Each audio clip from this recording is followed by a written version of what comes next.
Beat podcast. The South by edition. Post South by Southwest. Oh my God. You haven't been working until I shut up. Let's be honest. Nah, I'm working before you got here. No. You didn't kick it in high gear until I got here. Got a badge this year, right? You know who didn't get a badge? Did you get a badge, sir? You got an artist wristband? Do you have a bag though? Can you get an artist lounge? All right, I'm gonna go to artist lounge and pick up the bag. Do you have a bag? I'll be in the artist village. I'll be back. Anyway, as you can see, he sounds like, I don't even know what she sounds like. Sound like a anorexic Cookie Monster. Why you gotta be anorexic? Because the real Cookie Monster voice is way more. I was like, why he gotta have an eating disorder? I sound like a light skinned Dikembe Mutombo. Ooh. Yes, he does. No. What day did you get here? Thursday. It's all a blur. But why is it all a blur? Were you drunk? That sounds like so long ago. Oh, okay. I didn't really drink until the last few nights because I knew it was going to be a long week. Yeah. And then Thursday, you got here. Yay, and your life changed for the better. No, we worked. I put your ass to work on Thursday. As soon as I got into town, we interviewed Doe Man. Doe Man. At Rio. Who had just did the show the night before. And he's dope. That was my first time meeting him, but I had been hearing about him for a while. And then we went to interview Megan Thee Stallion. It's me, Megan the motherfucking Stallion. Oh my God, and we out here South by Southwest getting live. Real hot girl shit. Megan Thee Stallion. At her hotel, which was dope. Then we went to, what was after that? We went to eat because some people canceled. Right. What was that? Like I said, it's all a blur. What was Thursday night? Revolt. Yeah. That was all the same day? Yeah, it was all the same day. I told you I put his ass to work when I got here. Day.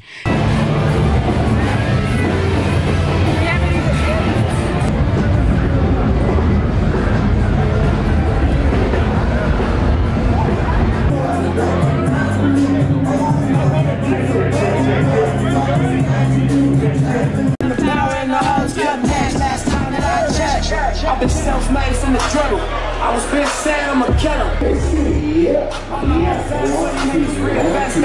Can explain for you niggas, it gotta be love. Around the city, it gotta be cut.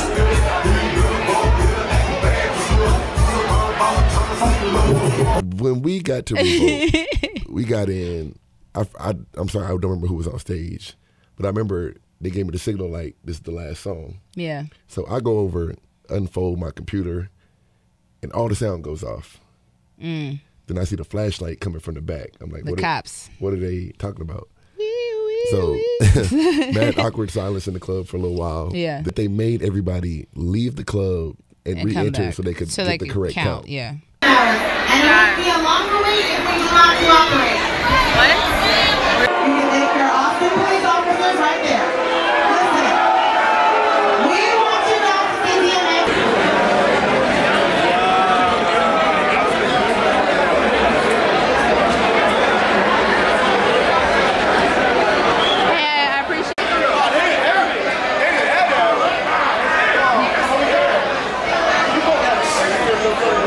Your set, by the way, when people were coming back in, it was dope because that's what like got people hype. Like when I feel like at that point I couldn't have done no wrong because they were. I wouldn't say that. Like you were playing the right shit for that crowd. I'll say, you know what I mean. So I feel like they were just excited to be like back in and have music on. Nah, because even some performances they were just like before. So he tried to like downplay his shit. I think you actually do this just to fish for compliments for me.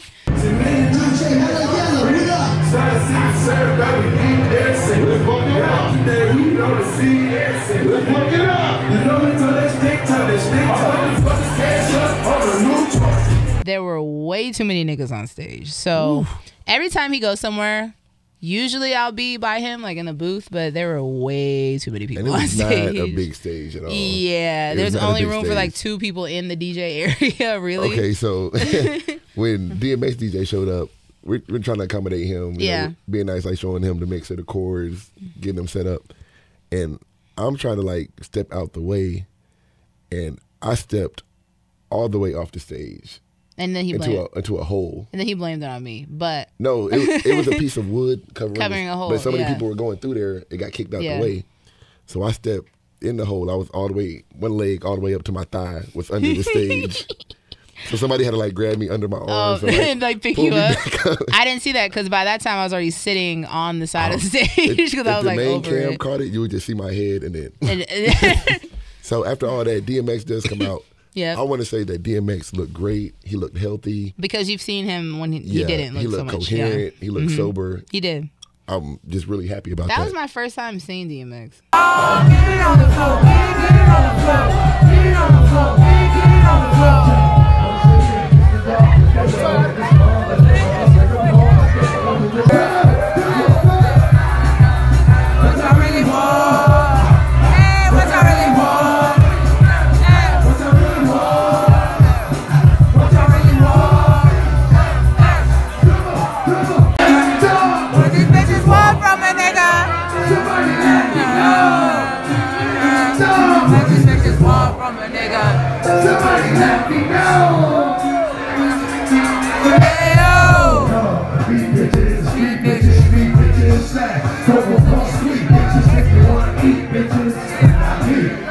Now I think about it. I've seen him a lot, so I'm glad. That's my first time. This is a really great performance by him. And about, what was like the fourth or fifth song? He just like starts looking around everywhere. I'm like, what's going on? Like, is he looking for a friend or something? Yeah. He finds the highest speaker he can find, which happens to be next to me, and jumps on top of it to do Rough Riders Anthem.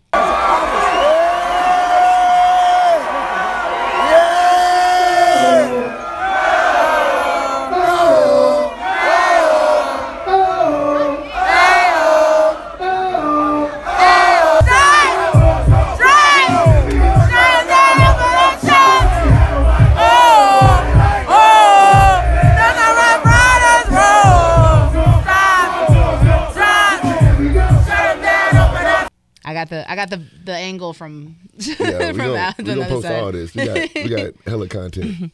So the speaker's kind of wobbly. Yeah. And I'm right there.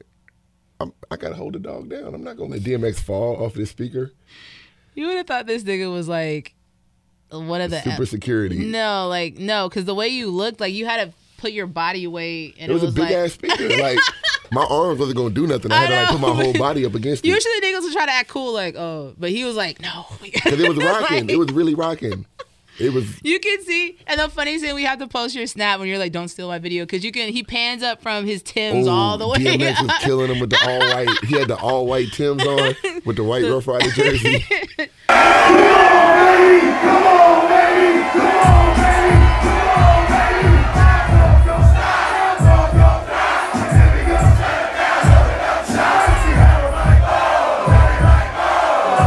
We skipped the whole Goody Mob showing up.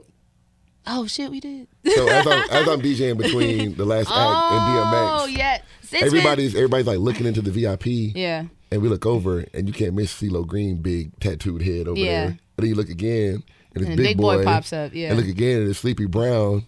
So we had to do a whole Dungeon Family Outkast set. And that sent the club into. Once again, from where I was standing, I couldn't see, so I didn't know who was DJing. I thought it was like, because I heard Holiday on the mic, so I thought it was Holiday. What you say? You can find me in the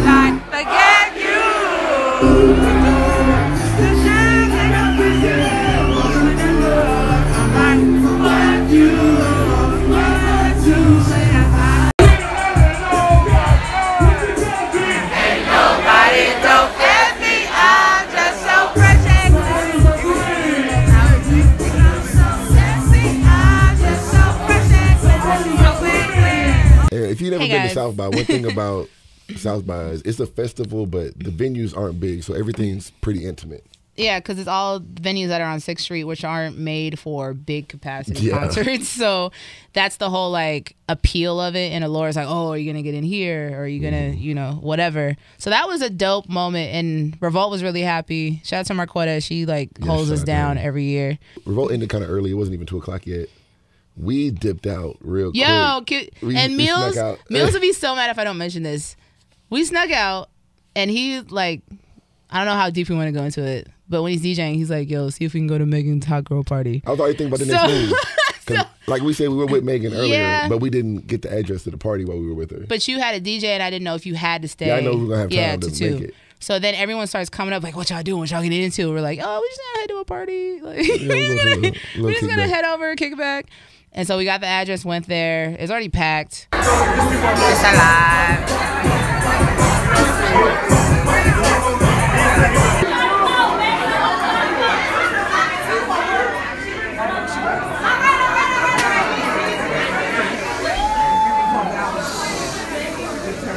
I know where he dragged me. Because he wanted to feel like a bad bitch. Hey, we ain't from turn up. I brought it to the city, so I got to pull up in the pool. So he brings me to a hot girl party. He wants to be a bad bitch, but... Megan's hot girl, hottie party, ATX. Yeah, and that he put in motion. He gave her the idea. Okay, let's talk about that. So if y'all watched the whole interview, the first time I linked up with Megan, we were talking about, she just had the LA Hottie party during the Grammys. Mm-hmm. So I was like, where's the next one? And I just threw it out there, South by Southwest. All of your fans are going to be here. And you can see the little light bulb go on. She was like, that's right. Yeah. So it finally happened. So you got the footage. Let's just drop it right here. I did one thing. I did one thing for the culture. One thing for the culture. But after we went there and we started posting snaps, everybody was like, y'all fucking went to the hot girl party. It didn't invite us. I'm mad. Like, sorry. I was like, bro, we was there for like 25 minutes. We were there for like, 25, 30 minutes. And we were told not to bring people. So yeah, because it wasn't even 2 o'clock yet. And after 2 o'clock, when everything closed, more people kept pulling up. And I was like, yo. It's getting hot out here. It ain't enough room for exactly. Room. So we just had to, move in silence okay, so for that. Friday. Okay, so Friday, we started off. Did we do breakfast? We didn't do breakfast Friday, did we? I caught the end of the Sway in the Morning show. Quick interview with Sway for without me. I literally called you. I was like, without me. I was like, where you at? I was like, I gotta go interview. And I said I was like quick. 3 minutes away. But Sway was trying. They act like he had to leave, but he stayed for like 30 minutes after. Whoa. Well, quick interview with Sway. St. John pulled up. He was already on his 3rd edible. Yeah. I just wanted to see how that ended. How it kicks in. Yeah. And then we set up shop at a spot I'm not gonna name. 2 spots. Well, no, there's only one we actually. The first spot we were waiting on our next interview to pull up. Yeah. But then we got kicked out, so we literally went outside on the street. 6 That was actually live. Like, during South by Southwest. I thought it was gonna be like a shit show, but it actually turned out okay. Yeah, like, we made it work. We made it work. So we did Lucci, Q Money, and Pasa, the whole crew. Literally on the side of the fucking street. We were on 6th Street. And mind you, and I know Sam has the footage, they were with like 80 niggas. Like, yeah. That's why we got kicked out, because we couldn't get the 80 people into the spot. Where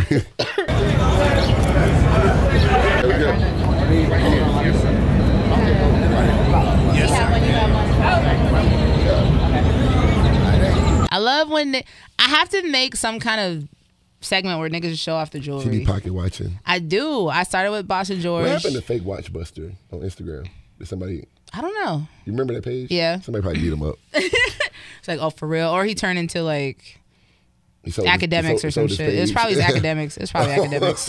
Like, it most likely was academics. That's funny. So shout out to Troy Marshall. If you don't know who he is, he's like the godfather that no one knows, but you need to know because he's the plug. Good dude. He brought in light skinned Keisha so that we did her like back to back after they left. Keisha was on 10. She was funny. She was funny. If she would have been at the Hottie party, man, it would have. But she didn't get in town in time. Yeah. That's how we gonna start off. That's the energy. That's the energy. I am in the streets. I am the streets.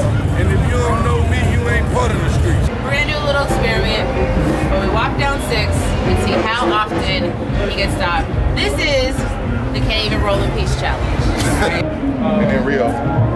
What time you gonna Rio? Roll in Peace. Everybody notice me.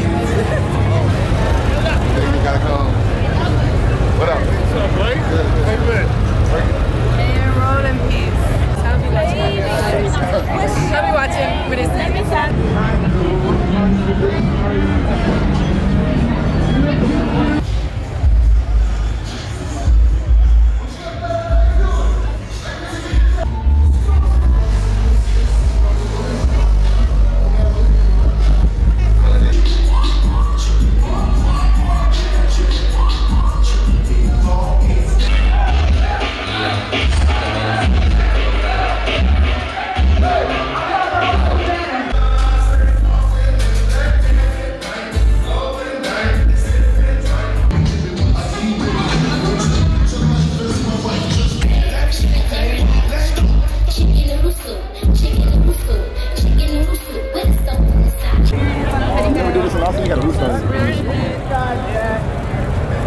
so I'm sitting in the middle of this fucking two brilliant people. I swear I'm an adult. I'm not a little kid. You didn't really come to Austin if you didn't take a pedicab ride. And so Saturday. What do we start off with?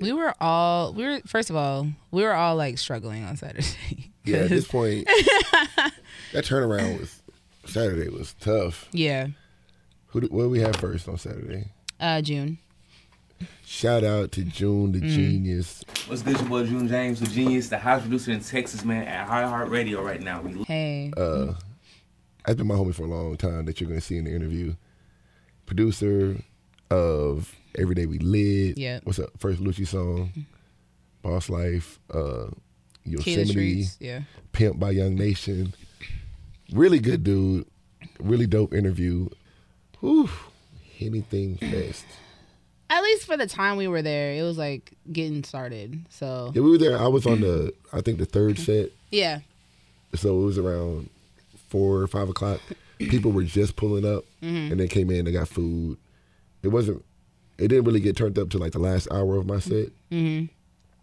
And then Chose came. And took it up a level. Chose is being ignorant as all hell. Yeah. That's him. Yeah, Chose turned it up even more.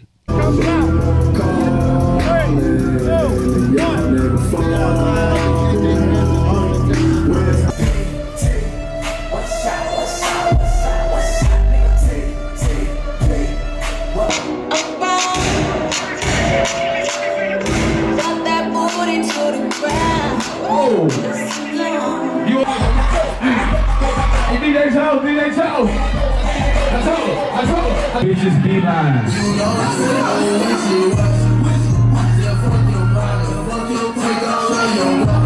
Don't lie to me now.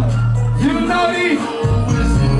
And then we had to leave. And we left like right before sundown, and it was like 500 people in line. So I know it got really stupid after that. Yeah, and we were like, it's gonna get real ratchet in here. A lot of Henny drinking. Because think about it, by the time we left, the early crowd had been there for like 4 had been drinking Henny for a few hours, and then the people coming in, they're like ready to get turned up. They're fidgety because they've been in line. Like, I want to shout out to them though, Jordan, everybody that put that on, because it was really dope to see so many beautiful black people together and drinking Henny and no incidents. What you say about 2,500 people out there? My one weakness in life is like guesstimating. Yeah, I'll be in the club, so I like. Yeah, but like my one, when people are like, "How many people?" I'm like, I don't know. About like 25, somewhere between 25 and 3,500 people out there, beautiful black people.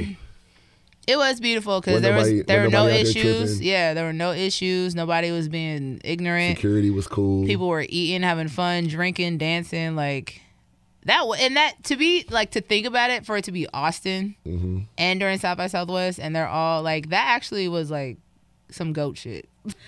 But after that, Juice, the 7th annual. Yes. Ooh, that was a great party. Juice was a great party. You know who had the best? Well, actually, everybody had dope sets. Everybody was dope. I'm biased because, yeah, I promote you all the time. But Wonder set was really dope, but I think a lot of it went over people's heads. Because you have to be really in the culture. He was so dope that like they didn't catch what was happening. Well, part of it is that the venue that it's at, and people come there all the time. It's saying, yeah, true. Yeah, so they just wander and like, oh, what's going on back here? So like not everyone are like hip hop heads and students of the culture. I'm glad it's not on 6th Street anymore though.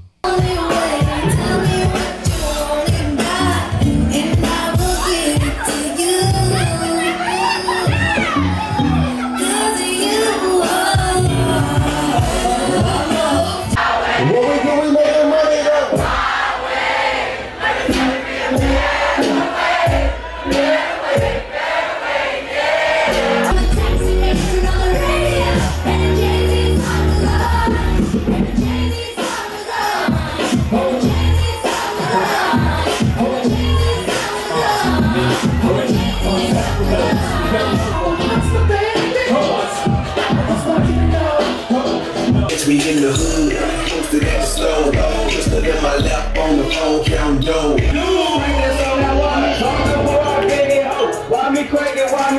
And Steph for putting it on. Yeah. And Ashley for hosting. Hosting. Yeah. Finger quotes right now. Whatever, man. Everybody was happy. That's the point. It was the type of party where throughout the night you heard everything from Waka Flocka to dance Plain hall. White Tees. Yep.